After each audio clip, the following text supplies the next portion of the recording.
The mining station Kepler 442b hung like a rusted metal spider against the purple nebula, its mechanical legs drilling deep into the asteroid's core. Maya Chen pressed her face against the observation deck's reinforced glass, watching the robotic harvesters tear chunks of rare earth metals from the rock.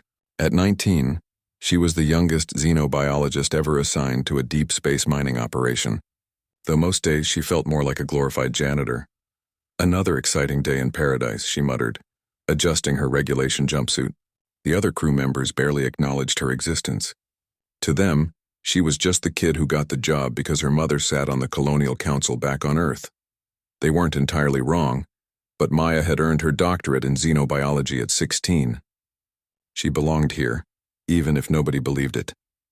The station's AI chimed with its usual monotone announcement. "Attention crew. Anomalous readings detected in Sector 7. All personnel maintain minimum safe distance of 500 meters." Maya perked up. Anomalous readings meant something interesting, and interesting was exactly what she needed after 3 months of cataloging space algae and analyzing mineral samples.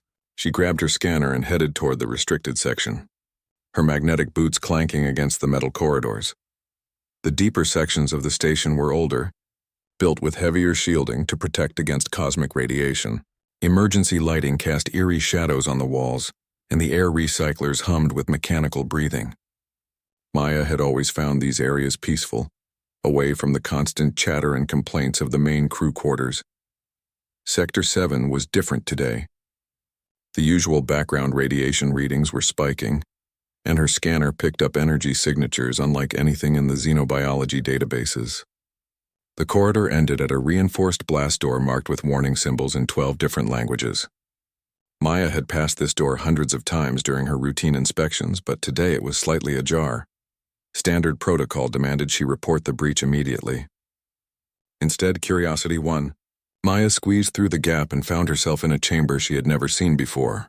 The room was spherical, its walls covered in metal plates etched with symbols that seemed to shift when she looked directly at them.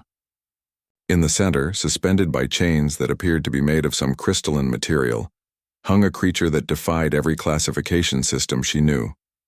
The being was humanoid, but clearly not human.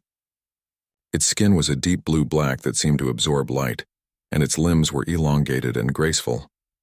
What struck Maya most were its eyes, large, silver, and filled with an intelligence that was undeniably sentient.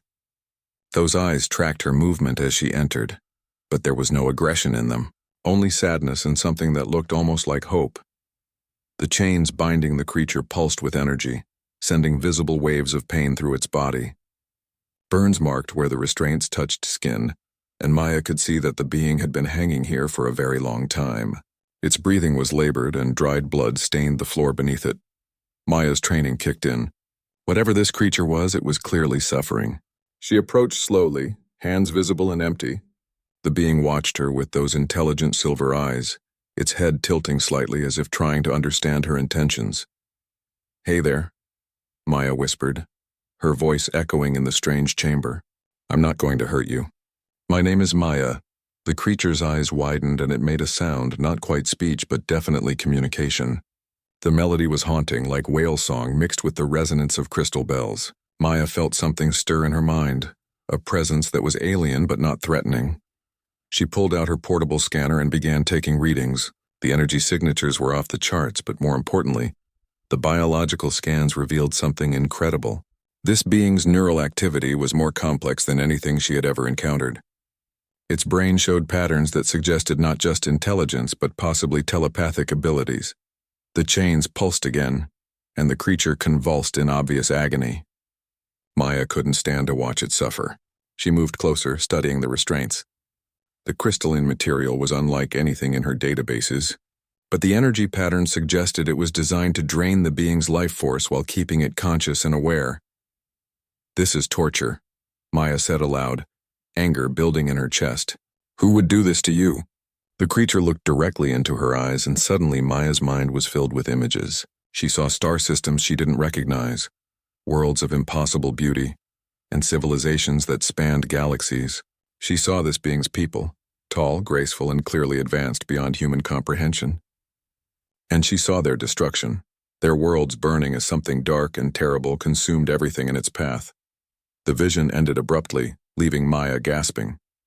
The creature had shared its memories with her, shown her its story. It was a refugee, possibly the last of its kind, and somehow it had ended up chained in this forgotten chamber of a human mining station. Maya made her decision. She pulled out her emergency plasma cutter, a tool designed for cutting through damaged hull plating in rescue situations. The creature watched with growing hope as she approached the first chain. The moment the plasma beam touched the crystalline restraint, alarms began blaring throughout the station. Security breach in Sector 7, the AI announced. Lockdown protocols initiated. Maya ignored the warnings and continued cutting.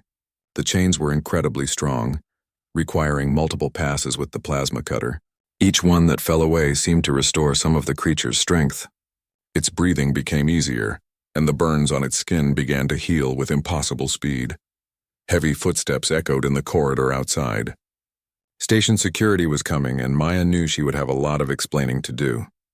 But as she cut through the final chain and watched the creature stand upright for the first time in who knows how long, she felt certain she had made the right choice. The being looked at her with those silver eyes and spoke in perfect English, its voice like music made of starlight. Thank you, Maya Chen. You have shown kindness to one who had forgotten such things existed. The chamber filled with a warm, golden light that seemed to emanate from the creature itself, and Maya realized that her simple act of compassion was about to change everything. Commander Harris burst through the chamber door with 4 armed security officers, their weapons trained on the freed being. Maya stepped protectively in front of the creature, her heart pounding but her resolve firm. Stand down, Chen, Harris barked, his weathered face red with anger. Step away from the specimen immediately. Specimen? Maya's voice cracked with indignation. This is a sentient being, Commander. Look at those restraints, and someone was torturing it. The creature remained perfectly still behind Maya, but she could feel its presence in her mind like a warm current. It was communicating with her telepathically, though she couldn't understand the words. What she could sense was its gratitude and its growing strength. Harris gestured with his plasma rifle. That thing is classified beyond your clearance level, Dr. Chen. Corporate directive explicitly states that no personnel are authorized to interact with it under any circumstances. Corporate directive? Maya's scanner was still picking up the energy readings from the broken chains. Commander, how long has this being been imprisoned here? And under whose authority? That's not your concern, Doctor. Security, escort Dr. Chen to detention while we assess the situation. The security officers moved forward, but the moment they took their first step, every electronic device in the chamber began malfunctioning. Their weapons powered down, their comm units sparked, and even Maya's scanner went dead. The only thing still functioning was the station's emergency lighting, which had shifted from red to the same golden hue that emanated from the creature. The being spoke again, its musical voice filling the chamber. There is no need for weapons here, Commander Harris. I mean no harm to anyone aboard this station. Harris stumbled backward, his non-functional weapon trembling in his hands. How do you know my name? How are you speaking English? I have been listening to your communications for many months. Your language is quite beautiful, though limited compared to the harmonic frequencies my people use. As for your name, Maya's kindness has given me access to memories I thought lost forever. Maya turned to look at the creature, studying its alien features more carefully now that it stood upright. It was easily 7 feet tall with proportions that seemed both elegant and powerful. The burns from the chains were fading rapidly, revealing skin that seemed to contain its own constellation of tiny lights. What are you? She asked softly. I am Zephyros of the Luminari. My people were guardians of the galactic core systems before the Devourers came. The creature's silver eyes grew distant. We were an ancient race older than your son, dedicated to protecting younger civilizations from cosmic threats. I am likely the last. Commander Harris had recovered enough to speak, though his weapon remained useless. The corporate briefing said you were a weapon. A bioweapon recovered from a derelict ship near the Vega system. Zephyros made a sound that might have been laughter, though it carried undertones of deep sadness. A weapon? No, Commander, though I understand the confusion. The chains that bound me were Devourer technology, designed to drain my life essence and use it to power their war machines. Your corporation found my escape pod and apparently decided to continue my torment for research purposes. Maya felt sick. They've been studying you? For how long? 18 months, 7 days, and approximately 6 hours.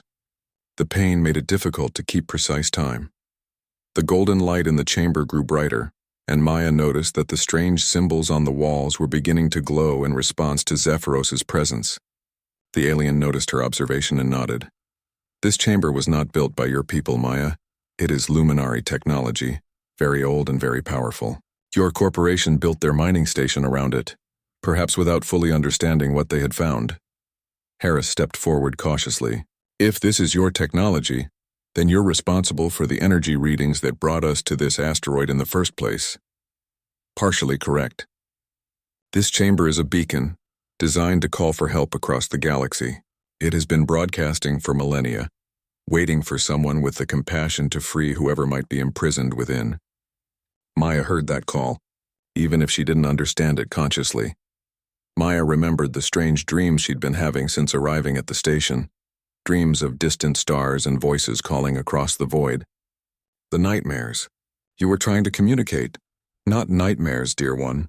Memories of beauty, transmitted in the hope that someone would understand that there was suffering here that needed to end.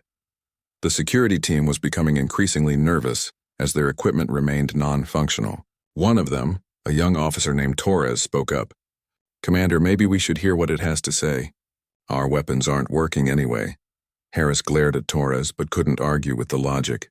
Fine. But any aggressive moves and we evacuate this section and seal it permanently. Zephyros bowed slightly, a gesture that was both graceful and somehow regal. I have no intention of causing harm, Commander. However, I must warn you that my freedom may have attracted unwanted attention. The Devourers have tracking technology keyed to luminary life signatures. They will come. How long do we have? Maya asked, though she wasn't sure she wanted to know the answer. Perhaps days, perhaps hours. It depends on how many scout ships they have in this sector. Zephyros moved to one of the glowing wall panels and placed his elongated hand against it. The symbols flared brighter and new ones appeared. This beacon can be reconfigured for defense, but it will require the voluntary cooperation of your crew, Harris scoffed. Cooperation? You're talking about fighting something that apparently destroyed your entire civilization. What could we possibly do that you couldn't? Alone, nothing. But humans possess something that my people lost long ago.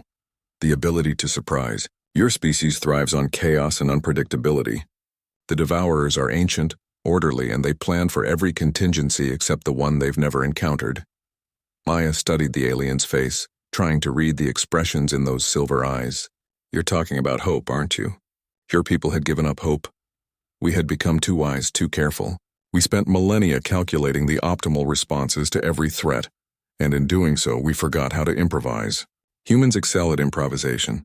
It's why Maya succeeded where my own people would have failed.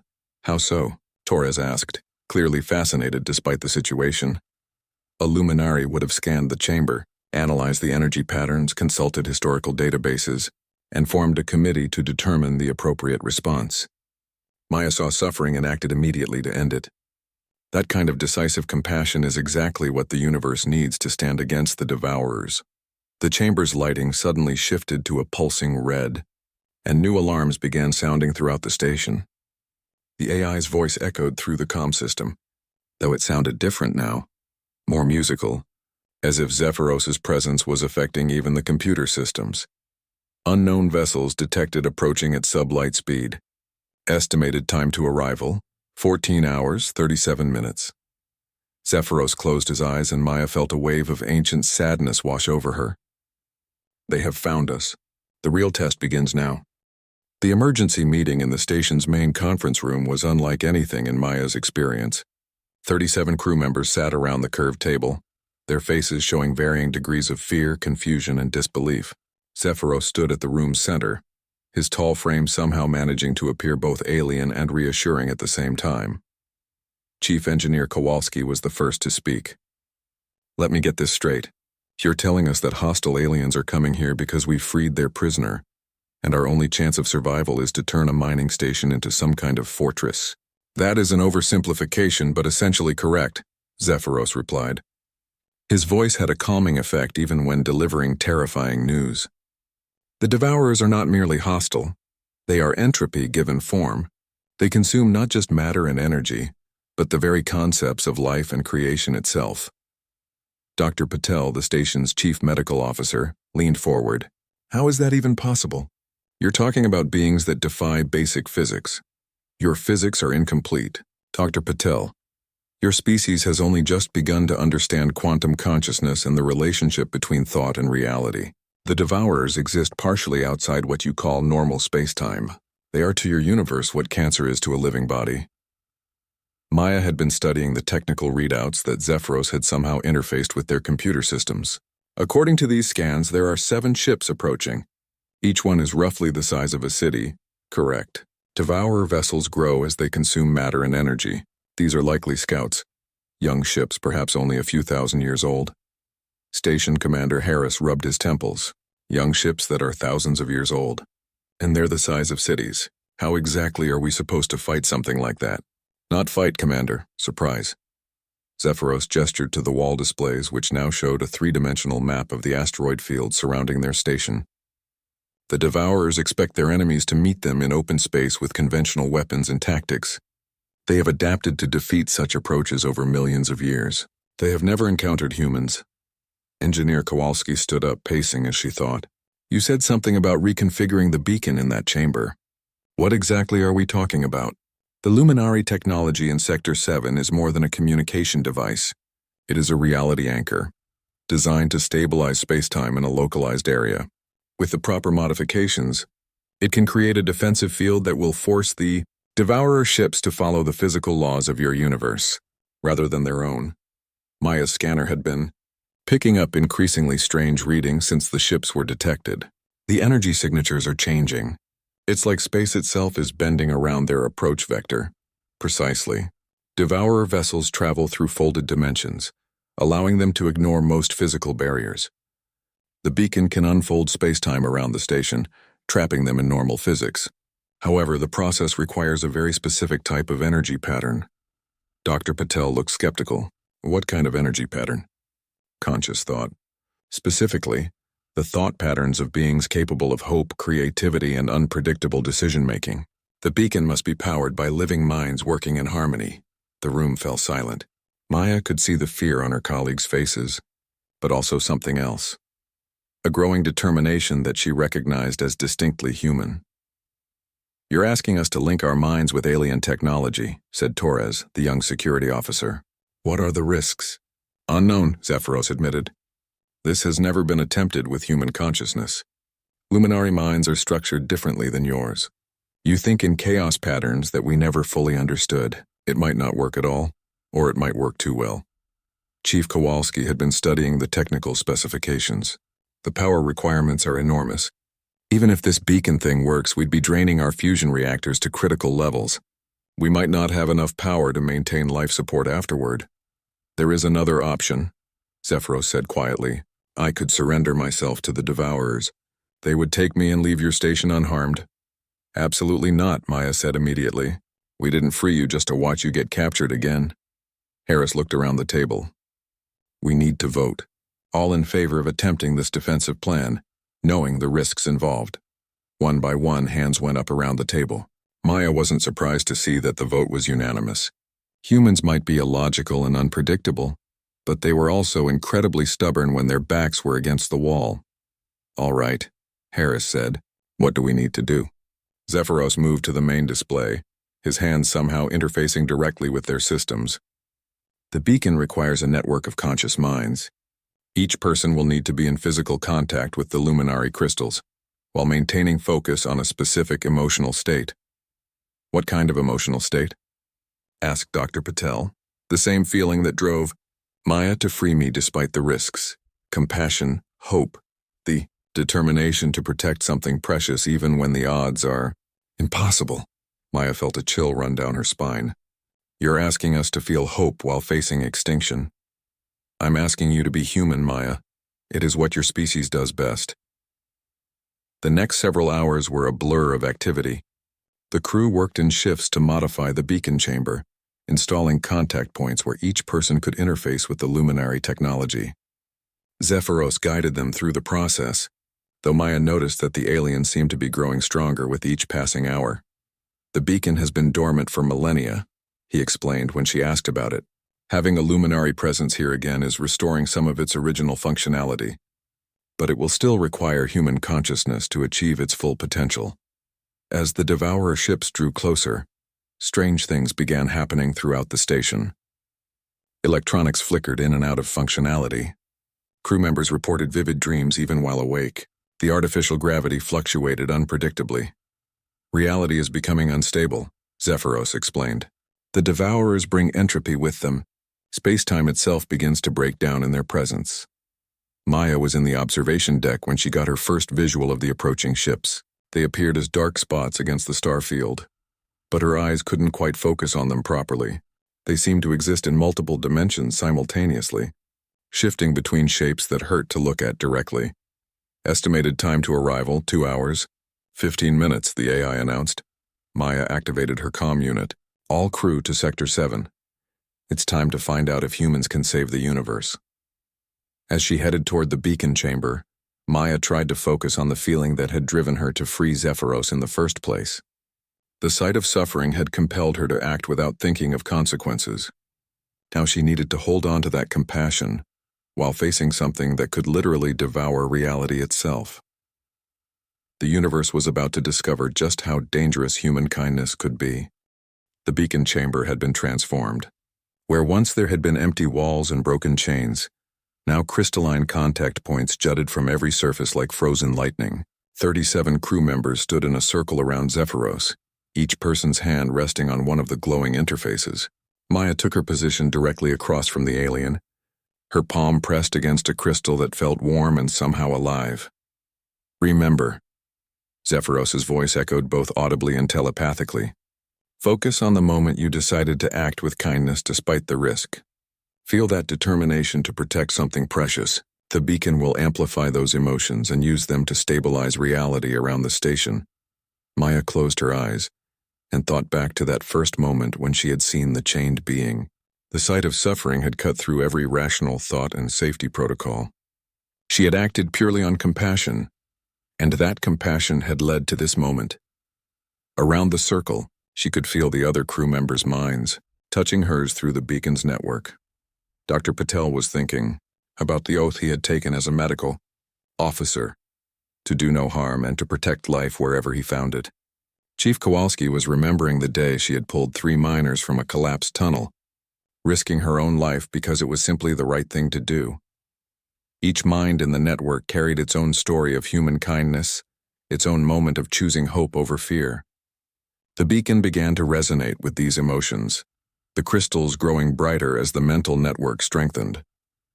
Contact in 90 minutes, Torres reported from his position near the chamber's entrance. He was monitoring the approaching Devourer ships while maintaining his connection to the beacon. Whatever we're going to do, we need to do it soon.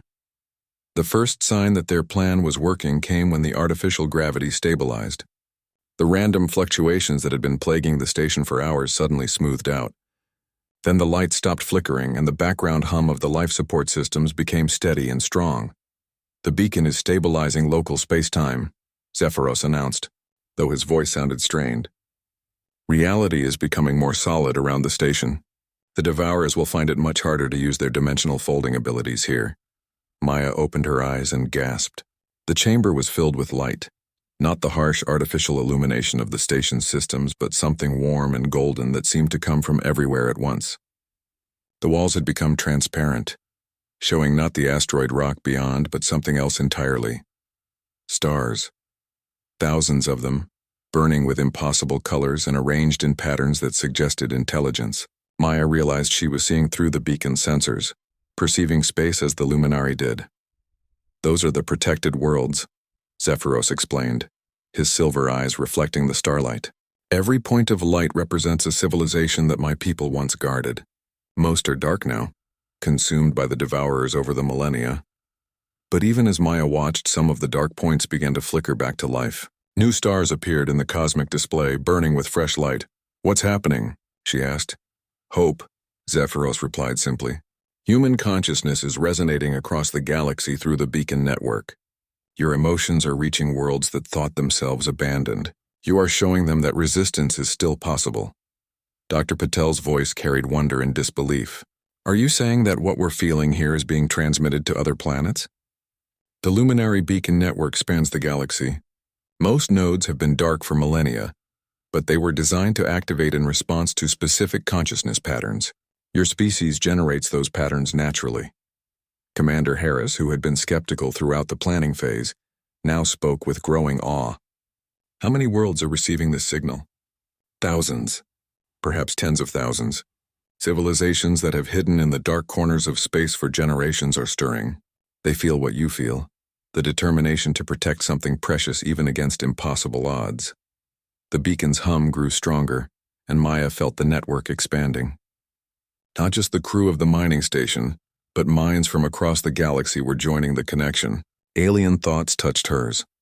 Different in structure and perspective, but united in their recognition of hope as a force worth fighting for.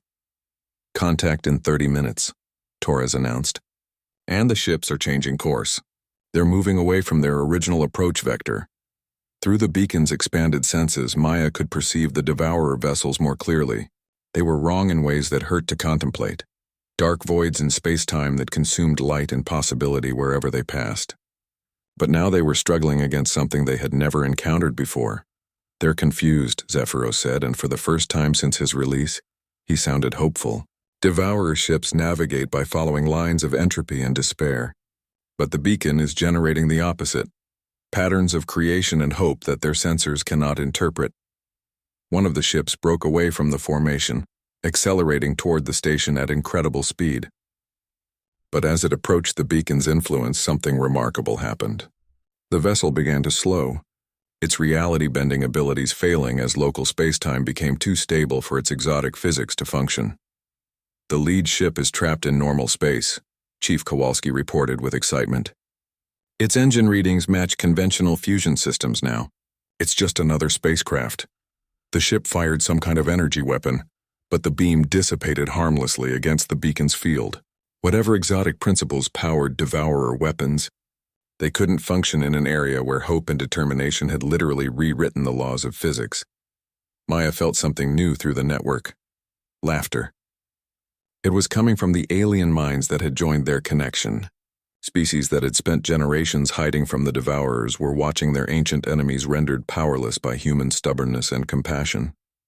The other ships are retreating, Torres announced. They're falling back to a safe distance.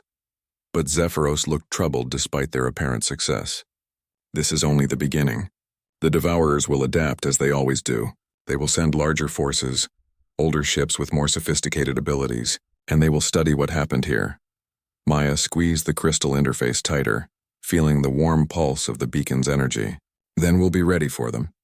This isn't just about our station anymore, is it? No, Maya. What you have accomplished today will resonate across the galaxy. The beacon network is fully active for the first time in 1,000,000 years. Every world that receives this signal will have a choice. Continue hiding in the dark or stand up and fight. Through the network, Maya could feel the response. On 1,000 different worlds, beings were making the same choice she had made in that chamber. To act with kindness despite the risk. To protect what was precious even when the odds seemed impossible. The age of the Devourers was ending. And it was ending because a 19-year-old human girl had seen suffering and decided to stop it. But as Maya basked in the warmth of the galactic network, she couldn't shake the feeling that the real test was still to come. The Devourers had ruled through fear for millions of years. They wouldn't give up their dominion easily. 3 days after the first Devourer retreat, the mining station had become the unlikely center of a galactic revolution. Ships began arriving from across the sector. Vessels of a dozen different species, all drawn by the beacon's signal of hope. Maya watched from the observation deck as each new arrival docked with their makeshift fleet. The Zephyrian scout ship looked like crystallized music, its hull shifting between translucent and opaque as it moved. The Terran vessel from the colonial fleet was purely functional, all angles and armor plating. The strangest ship belonged to the Hivemind Collective, a living organism the size of a destroyer that communicated through color patterns across its skin.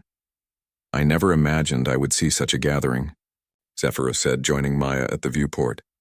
The alien had grown stronger each day, his skin now glowing with a soft inner light that reminded Maya of distant stars. Species that have been enemies for centuries are working together because of what happened in that chamber. Maya studied the activity outside. Repair crews from 3 different civilizations were reinforcing the station's structure, while engineers shared technology that had been jealously guarded for millennia. What are they preparing for? The real Devourer fleet.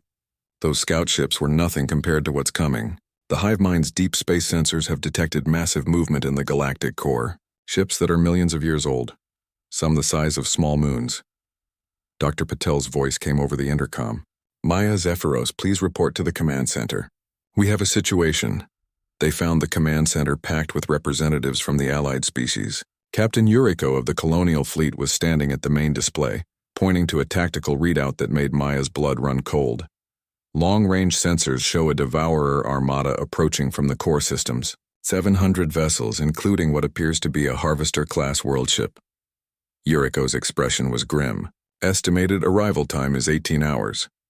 The hive mind representative, a cluster of symbiotic beings that spoke in unison, rippled with concerned colors. We multiple have faced Harvester ships before.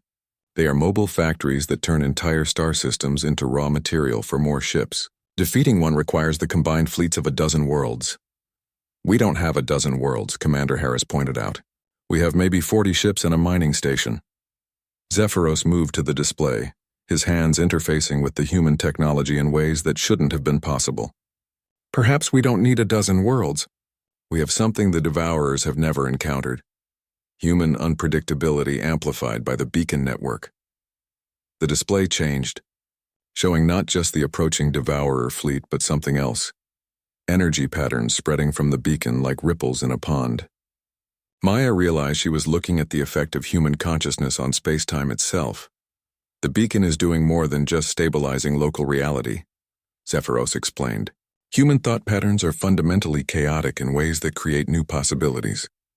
Every time a human mind touches the network, it generates what your physicists might call quantum probability cascades. Chief Kowalski frowned at the technical readout. Are you saying our thoughts are literally changing reality? In the areas influenced by the beacon, yes. The Devourers rely on predictable physics to operate their ships and weapons, but in zones where human consciousness has touched reality, those physical laws become more flexible. Captain Yuriko leaned forward. Flexible how? Maya studied the display, beginning to understand. You're talking about making the impossible possible. What if we could create zones where Devourer technology simply doesn't work the way it's supposed to? Precisely. But it would require a level of mental coordination we've never attempted. Not just our crew, but representatives from every allied species working in perfect harmony through the beacon network. The Zephyrian representative, a being of shifting light and crystalline structures, chimed with harmonic frequencies. When it spoke, its words carried the sound of distant music. The risk is considerable. Linking so many different consciousness types could destabilize the network entirely. Or it could create probability fields that affect us as unpredictably as our enemies. Maya felt a familiar stirring in her chest, the same feeling that had driven her to free Zephyros despite the danger. What's the alternative? We can run. But they'll just follow us and destroy every world that received the beacon signal. The only way forward is through. Dr. Patel voiced what everyone was thinking. This isn't just about our survival anymore. Every civilization that answered the beacon's call is depending on us. If we fail here, the Devourers will make sure no one ever finds hope again. The room fell silent as each representative considered the implications. Maya realized that this moment was like a larger version of her original choice in the chamber. Act with compassion despite the risk, or let fear dictate their response. I volunteer, Torres said suddenly. The young security officer had been quiet during most of the discussion, but now he stepped forward. If this network thing requires people willing to risk their sanity for the greater good, count me in. One by one, others volunteered. Not just the humans, but representatives from every allied species. The Hive Mind Collective was particularly enthusiastic, their color patterns shifting to bright gold as they communicated their willingness to join the effort. Zephyros looked around the room with something that might have been pride. Very well. We have 16 hours to prepare. The beacon network will need to be expanded to accommodate multiple ship-based nodes. Every volunteer will need training in consciousness, linking techniques that my people developed over millions of years. As the meeting broke up and the various representatives returned to their ships to begin preparations, Maya found herself alone with Zephyros in the command center. "Are you afraid?" she asked. The alien was quiet for a long moment, his silver eyes reflecting the starlight from the viewport. "Yes, not of dying. I've made peace with that possibility. I'm afraid of failing you. Your species has shown such incredible courage, such willingness to sacrifice for others. If my plan doesn't work, I will have led you all to destruction." Maya placed her hand on Zephyros's arm, surprised by how warm his skin felt. "You didn't lead us anywhere. We chose this, just like I chose to free you. Just like every ship out there chose to answer the beacon's call. We're here because sometimes the right thing to do is also the most dangerous thing to do. Your species is remarkable, Maya. The Luminari spent millions of years trying to calculate the perfect response to every threat. We forgot that sometimes the perfect response is to stop calculating and simply act with kindness." Through the viewport, Maya could see the preparation work continuing on ships throughout the fleet. Engineers shared impossible technologies, warriors trained together despite language barriers, and philosophers from a dozen worlds worked to find common ground between radically different ways of thinking. 18 hours, she murmured. "Think it's enough time to save the galaxy?" Zephyros smiled, an expression that looked strange on his alien features but somehow perfectly natural. "For humans, I think 18 hours might be more time than you actually need." As if in response to his words, the beacon's hum grew stronger, and Maya felt the network expanding again. More minds were joining from across the galaxy, each one adding its own note to the growing symphony of hope and determination. The Devourers were coming, but they would find something waiting for them that they had never encountered before. An entire galaxy that had remembered how to hope. The Devourer Armada emerged from hyperspace like a plague of locusts made of darkness and entropy. Maya watched through the beacon's enhanced sensors as 700 ships materialized in formation, their hulls absorbing starlight and leaving dead zones in space where nothing could exist. At the center of the formation, the Harvester world ship dominated the display. A twisted amalgamation of consumed civilizations stretched across thousands of kilometers. All allied vessels. "This is command," Captain Yuriko's voice carried across the communication channels. "Beacon network activation in 30 seconds. Remember, maintain focus on the emotional core of hope and determination. Let the network guide your actions, but don't lose yourselves in it." Maya stood in the expanded beacon chamber, which now housed representatives from 12 different species, each being held contact with the crystalline interfaces while maintaining mental links to their respective ships. The human crew formed the core of the network, their chaotic thought patterns providing the unpredictable foundation that the allied minds could build upon. "Network activation in 10 seconds, Zephyros announced. He stood at the chamber's center, his body now glowing so brightly that he seemed like a star given humanoid form. "Remember, we are not trying to overpower the Devourers. We are trying to make them irrelevant."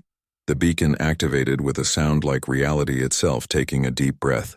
Maya felt her consciousness expand instantly, connecting not just with the crew around her but with beings across 40 different ships. Suddenly she could perceive the battle from dozens of perspectives simultaneously. Through the hive mind collective, she experienced the approach of the Devourer fleet as a discordant noise that hurt to perceive. Through the Zephyrian representatives, she saw the enemy ships as tears in the fabric of space-time itself. Through her fellow humans, she felt the familiar mixture of terror and stubborn determination that had always characterized their species' response to impossible odds. "Devourers are deploying preliminary assault craft," Torres reported from his position monitoring the tactical displays. 300 smaller vessels moving to engagement range. But as the enemy ships approached the beacon's area of influence, something extraordinary began to happen. The first wave of Devourer craft slowed dramatically, their reality-bending abilities failing as local space-time became increasingly stable. Some ships simply stopped moving entirely, their exotic propulsion systems unable to function in areas where hope had made physics more reliable. "It's working," Chief Kowalski breathed. "They can't use their dimensional folding abilities.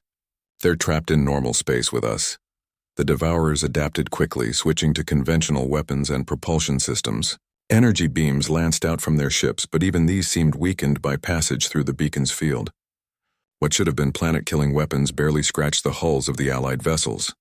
"This is impossible," Dr. Patel said, monitoring the weapon effectiveness readings. "Those energy signatures show enough power to vaporize a small moon, but the actual damage is minimal."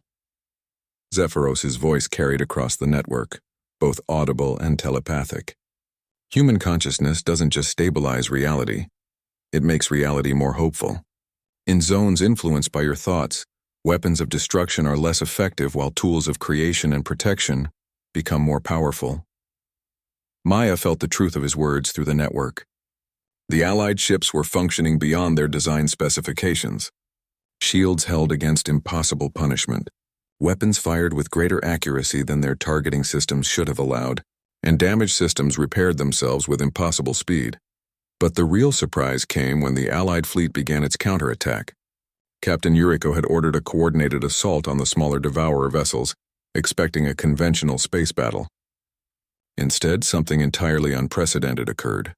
The moment the Allied weapons fired, the energy beams began changing color and behavior as they passed through the beacon's influence. Maya watched in amazement as simple plasma bolts transformed into complex energy patterns that seemed to sing as they moved through space. When they struck the Devourer ships instead of causing explosions, they began to restore the consumed matter back to its original state. "The weapons are reversing the Devourer consumption process," the Hive Mind Collective reported in astonished harmony. "Destroyed civilizations are being restored from the enemy hull material." Maya saw it through the network's shared perception. As the transformed weapons struck each Devourer vessel, the dark, twisted hull plating began to shift and change. The consumed matter of 1,000 different worlds started separating and reforming into its original configurations. Bits of Devourer ships became forests, oceans, cities, and even fragments of space habitats. "This is unprecedented," Zephyros said, his voice filled with wonder. "The beacon network isn't just making reality more stable, it's making it more just. Your human concept of fairness is being imposed on the physical universe." The Devourer formation was beginning to break apart as ship after ship was transformed by the Allied counterattack. But the massive Harvester world ship remained at the formation's center, apparently unaffected by the reality alterations. "The big one isn't responding to the network's influence," Torres observed. "It's too old, too massive. Its reality field is more stable than ours." Through the network, Maya could perceive the Harvester directly. It was horrifying, not just a ship but a living embodiment of entropy itself. The consumed remains of billions of beings formed its hull, their consciousness trapped in eternal suffering. The sight of it filled her with such rage that the beacon network actually fluctuated. "Maya," Zephyros warned, "your emotions are destabilizing the field. We need harmony, not anger." But Maya had felt something through the network connection, a familiar presence among the suffering consciousness trapped in the Harvester's hull. The tortured minds of the Luminari, Zephyros's people, were still alive within the world ship, experiencing agony beyond description. "Your people," she whispered. "They're still in there." Zephyros's glow dimmed as he processed this information. "That's impossible. The Luminari were consumed centuries ago." "Not consumed, imprisoned, just like you were imprisoned here." Maya felt the network responding to her realization. The Devourers don't just eat civilizations. They trap them, use their suffering to power their ships. That's why the Harvester is immune to our reality field. It's powered by the despair of your entire species. The Allied fleet was now engaging the Harvester directly, but their transformed weapons were having no effect on its massive bulk. The world ship began to return fire, and its weapons were definitely not weakened by the beacon's influence. Star-killing energy beams lanced out, forcing the Allied vessels to scatter. "We can't fight that thing conventionally," Captain Yuriko reported. "It's too big, too powerful. Recommend immediate withdrawal." But Maya was already moving, disconnecting from her beacon interface and heading for the chamber's exit. "No retreat. I have an idea, but I need to get to the Harvester." "Maya, that's suicide," Dr. Patel called after her. She paused at the chamber door, looking back at the assembled representatives. "Maybe. But I freed one Luminari from imprisonment by showing compassion despite the risk. If there are millions more trapped in that ship, then that's what I have to do." Zephyros stepped away from the beacon's center, His decision made. I'm coming with you. The network needs you here to maintain stability. The network was built on human compassion. Maya, it will hold as long as there are humans willing to act with kindness despite impossible odds. His silver eyes met hers. And I think this station is full of exactly those kinds of humans. As Maya and Zephyros headed for the docking bay, the beacon network continued to hold the Allied fleet together. But now it was powered not just by hope and determination, but by something even more powerful, the absolute conviction that no suffering should be allowed to continue when it was within their power to stop it. The final phase of the battle was about to begin. Maya piloted the small reconnaissance shuttle through the debris field that had once been Devourer scout ships, now transformed into floating gardens and crystalline structures by the beacon's influence. Beside her, Zephyros served as navigator, his consciousness linked to both the beacon network and the approaching Harvester worldship. I can feel them, he said, his voice heavy with millennia of grief. Every luminary who ever lived, trapped in the ship's consciousness matrix. They've been sustaining that vessel with their suffering for so long that they've forgotten what hope feels like. The Harvester loomed before them, a twisted mountain of dark matter and consumed civilizations. Its surface writhed with organic-looking conduits that pulsed with stolen life energy. As they approached, Maya could hear something through the shuttle's sensors, a low, mournful sound that seemed to come from the ship itself. That's not mechanical, she realized. It's singing. The trapped minds are singing. A song of despair, Zephyros confirmed. The Devourers use it to focus the suffering, to turn pain into power. But songs can be changed, Maya. If we can reach the core consciousness matrix, we might be able to alter the resonance. The shuttle shuddered as they passed through the Harvester's outer energy field. Maya felt a crushing weight of hopelessness try to settle over her mind. But the beacon network's connection kept her anchored to the determination of her fellow humans back at the station. Landing bay detected, she announced, steering toward what looked like a wound in the ship's hull. It's designed for ships much larger than ours. They docked inside a hangar that defied every principle of engineering Maya knew. The walls were constructed from fused starship hulls, some clearly human in origin.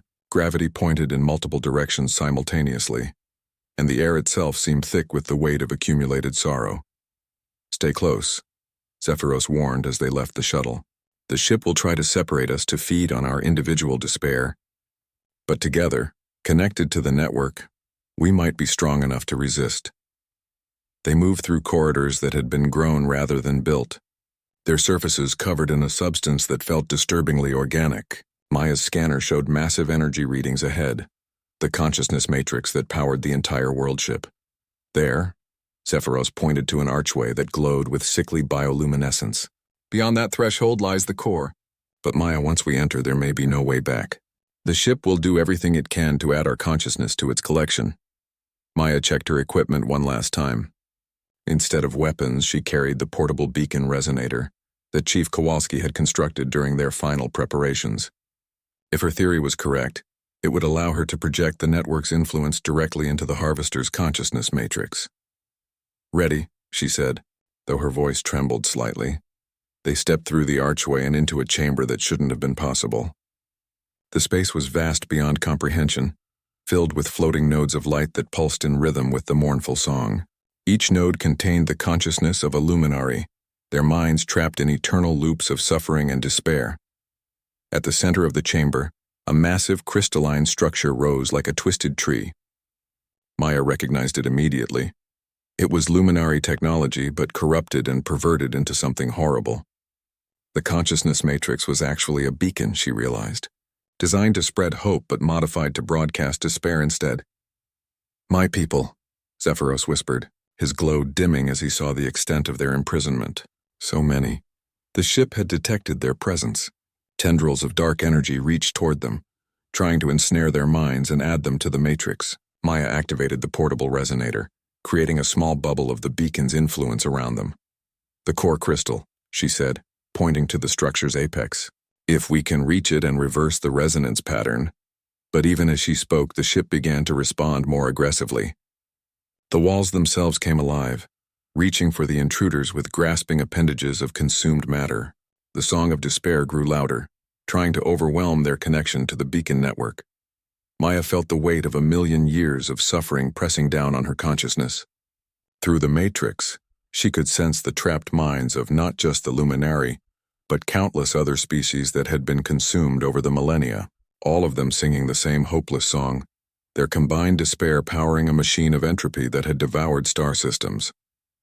"I can't reach the core," Zephyros said, his form flickering as the ship's influence pressed against their protective field. "The despair is too strong. It's overwhelming my connection to the network." Maya looked around the chamber, seeing the floating nodes of trapped consciousness, and suddenly understood what she had to do. "We don't need to reach the core. We need to change the song." She deactivated the portable resonator's protective field and stepped directly into the ship's consciousness matrix. The moment her mind touched the network of suffering, the weight of cosmic despair crashed down on her like a tide of darkness. But Maya had something that the trapped minds had forgotten: recent memory of choice. She remembered the moment she had decided to free Zephyros, the feeling of seeing suffering and choosing to act despite the consequences. She held on to that memory as the ship's influence tried to drag her down into eternal despair. "Listen," she called out to the trapped minds, her voice somehow carrying across the telepathic network. "Remember what it felt like to hope. Remember the moment before you gave up, when you still believed things could be better." The song faltered. For just an instant, the mournful chorus wavered as ancient minds remembered what they had lost. Zephyros understood immediately. He stepped into the matrix beside Maya, adding his own memories to hers. Not memories of his people's final defeat, but of their golden age, the joy of protecting younger species, the satisfaction of nurturing new civilizations, the simple pleasure of watching the universe grow more beautiful with each passing year. One by one, the floating nodes began to change.